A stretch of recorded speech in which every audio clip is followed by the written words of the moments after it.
the state of storytelling in economic development and beyond today on a special recording of Builders Live.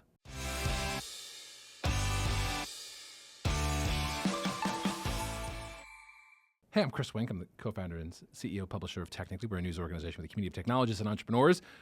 We have for 17 years done storytelling, which is either one of the most beautiful words in the English language or increasingly one of the most overwrought. One of my peers, friends, pals in this work is Anika Horn, who has a new book coming out that we're going to talk about in and around ecosystem building, but she's also one of the chief champions of storytelling, especially in economic development. When I ducked out of this space, she carried it on, and then I get to come back with Technically's expansion and find all the incredible work that Anika has led.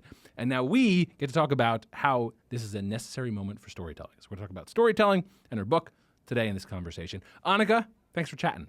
Oh my God, I am so thrilled. And if storytelling is totally overused, I feel like we're not using it enough. So I'm so here.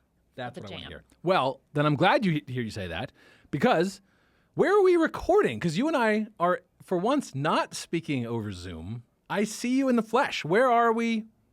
It's really weird to hang out in 3D. Yeah. And real life.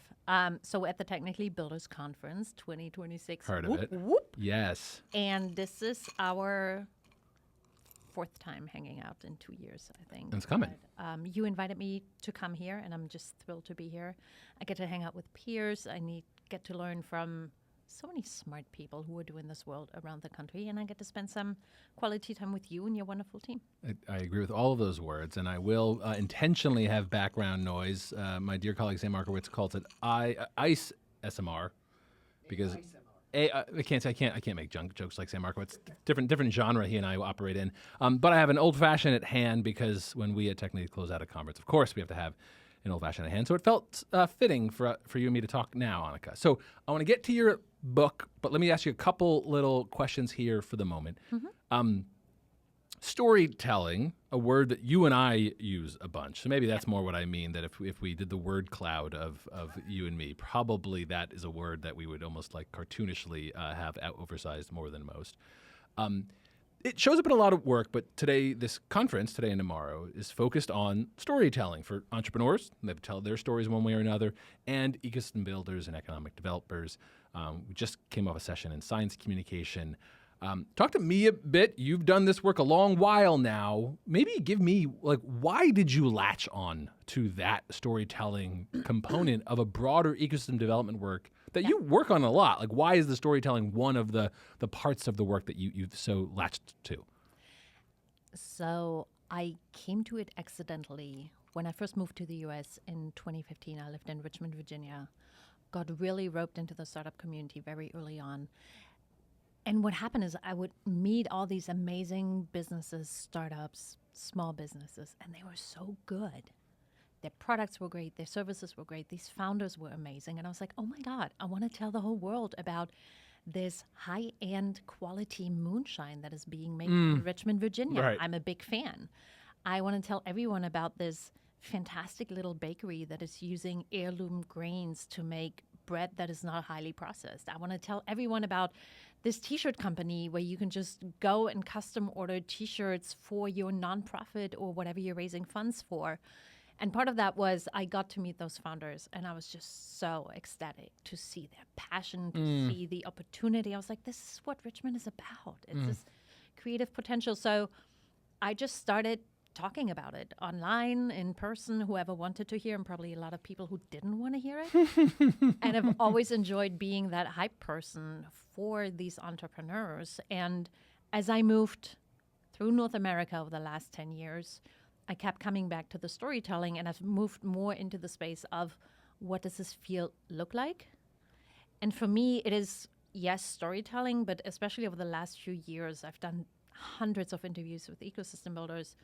It's become sense-making. It's listening to why people show up in their ecosystems and do play this role of convener and connector and cheerleader, which I'm really familiar with. And I started to see patterns, and I started to recognize trends, and I started to write about it and talk about it to help us shape that identity. And I often feel like it's just holding up a mirror to people and telling them back what I just heard them say, so we can all make sense of the field, of the importance of entrepreneurship. How does philanthropy play into it? What role does policy play? So to me, it's just a whole lot of sense-making work. I have a hobby theory that essentially all industries could use a little bit, and maybe industry is almost too sterile a word. I have a feeling that all communities, some of which can be work-related, but lots of them can be geographic, but any group of people could put a little more time toward what we would call storytelling, which I tend to think of like gathering people's stories to collectively develop a shared narrative that then helps that community evolve in ways that can be pro-social and pro-healthy. So I think it's everywhere.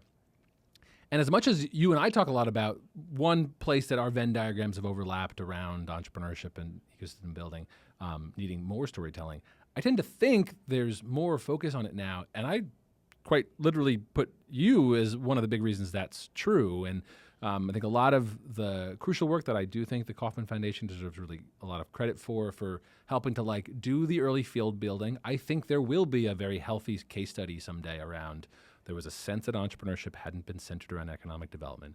There was a wellspring of research that showed this is where an economy starts. And there was a lot of movement, largely influenced by Kauffman Foundation, to say we need to like build a field around what that means because it hasn't grown up. And one of the rare places in American life where that industry field early on said, oh, storytelling isn't necessarily part to explain this work. I think it's so often taken for granted. It's in the original Kauffman playbook, eShip summits that you helped influence. So you carried a torch, I view, for a long while in saying, hey, guys, like, it's great that you have all these programs and resources, but like we're not talking about how anyone finds out about them, which seems meaningfully obvious to us that technically that's essentially what we've always said, like, what are you guys doing? If you're not talking about it, you're missing half the puzzle. Yeah. How optimistic are you? Help me feel optimistic. How optimistic are you that we have forward momentum, that storytelling will not be as an afterthought, but will be baked into more regions and states and communities, especially around this work? Are we closer to it being centered? Or are we where we were when you first joined the conversation a decade ago?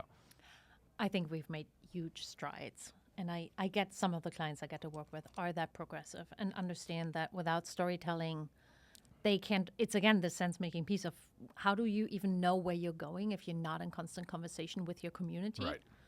And there's this saying, and I wish I could remember who that quote belongs to, but the smallest unit of change is a conversation. And to me, that is storytelling.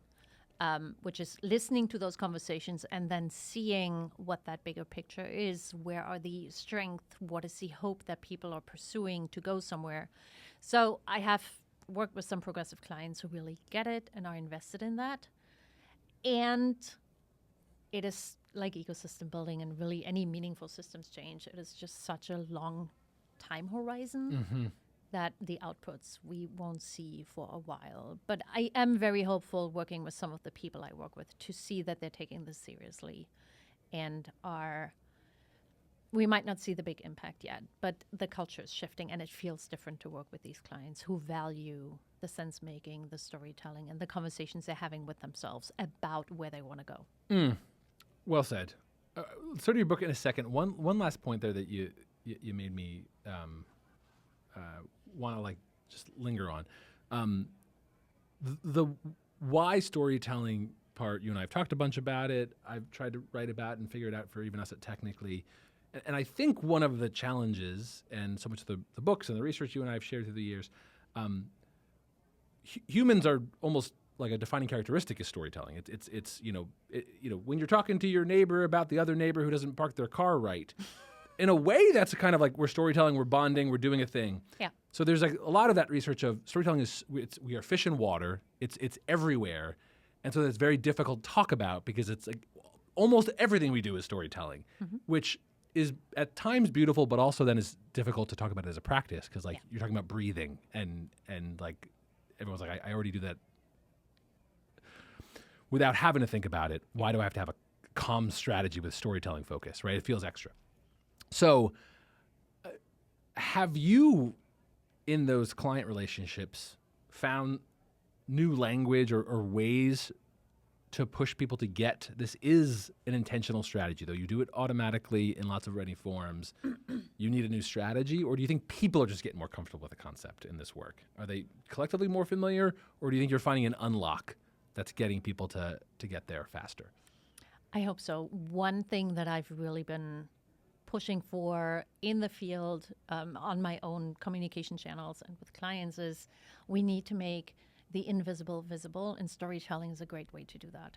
So if so much of the ecosystem building work people can take for granted, you take for granted that Aaron is going to make introductions at every event he's going to go to. And who knows, out of 10 introductions, one might lead to an investment. You take that kind of thing for granted. It doesn't show up in any grant reports how many conversations Aaron has had. It also doesn't show up how many connections he made that then led to dollars. And we're missing that part of the story, so to speak. We can have these metrics that are somewhat easily countable and think that's the end of it. But I actually think without the story, you can't really make sense of the data and the information. So to me, I hope I'm seeing the shift. I hope it's not just wishful thinking, but I've been honing in on this element of if it's intangible, it doesn't mean it doesn't exist. It just means it's not visible yet. And so we can make it tangible by finding the human element, talking about the experience and sharing that with other people, which also allows other people to see your ecosystem, your organization very differently, because it's not just impact numbers. Suddenly you're really helping them make sense of what they're looking at. All right. I see a sweet potato roll in your future and a second old fashioned for me. So let's touch on the book. You have a book coming out, or depending on when we publish this, maybe it just came out. Let's say that. Be surprised. Yeah. Give me a little bit on what the book is, and we'll get to the why next. Yeah. I actually have to start with the why, because otherwise it won't make sense. I've worked in this field for over 10 years. I've interviewed ecosystem builders from all walks of life, and I felt their stories weren't being told. And that means their work wasn't visible to other people. And I can't let that happen. Because to me, this is some of the most meaningful work we can do in our communities, is to put one foot in front of the other and build that community, and really intentionally invest in bringing people together and breaking down silos, in creating opportunity for people who have a hunger to bring that to life. So to me, even though I've done the podcast for 7 seasons now and I've done blog posts, I wanted a more permanent home for these stories, so that hopefully the 52 practitioners that are featured in the book, at least their stories get told and their communities finally understand, oh, that's why Enoch in Chattanooga, Tennessee has been doing what he's been doing. That's why Christina in Lincoln, Nebraska shows up to all of these events, even though she doesn't have to.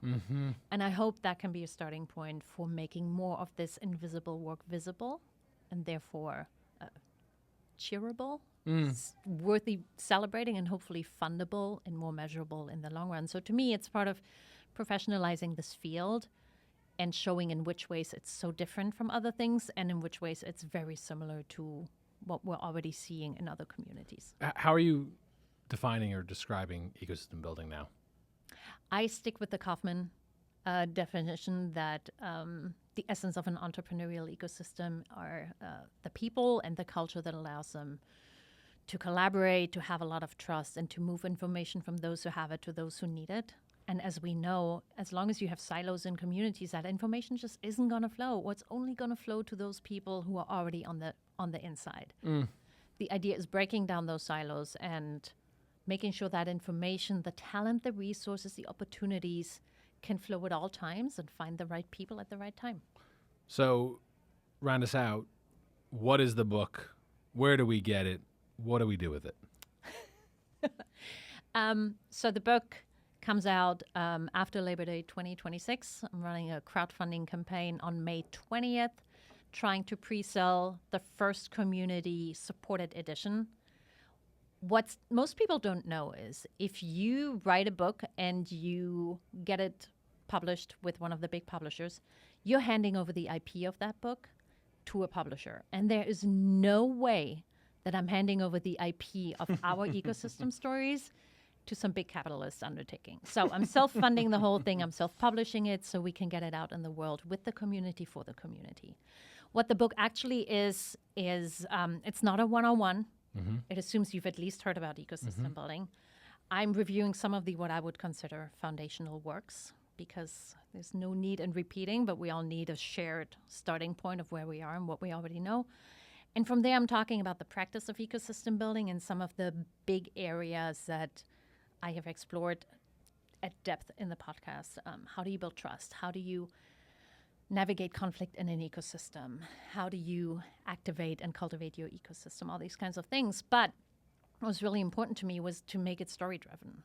So all of these areas are explored through the perspective of practitioners in the field and not people who were well-funded and powerful and can talk about how well everything went in hindsight.